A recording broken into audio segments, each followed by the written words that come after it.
আজকে দুজনে বেরিয়ে পড়েছিলাম শেওড়াফুলি যাওয়ার জন্য। তো পেছনে ব্যাগপত্র নিয়ে দেখতেই পাচ্ছ, ভাবছো কোথায় যাচ্ছি। আমরা আজকে এত দূর যাচ্ছি সাডেনলি, কারণ হচ্ছে আমার শাড়ির কিছু ফটোশুট করতে। ফাইনালি পৌঁছেও গেছি, আর রাতে আমরা সব ভাই বোনেরা মিলে উনো খেললাম। দেন পরের দিন ব্রেকফাস্টে ম্যাগি হচ্ছিল, আর আমাদের শ্যুটের থেকেও বেশি খাওয়া দাওয়াটা সবসময়ই চলে।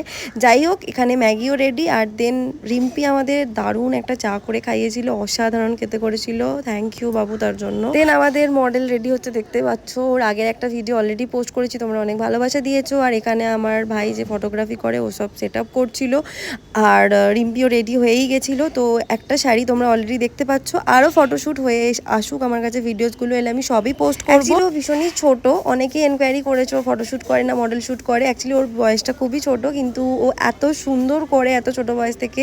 তো আমি আর কি ওকে বললাম যে তুই কর, ভালো লাগছে দেখতে। তো আমরা তাই গেছিলাম, আর অনেকদিন যাওয়াও হয়নি পিসির বাড়ি, সো ঘোরাও হয়ে গেল। ফাইনালি বাড়ি আসার পালা। তো কেমন লাগলো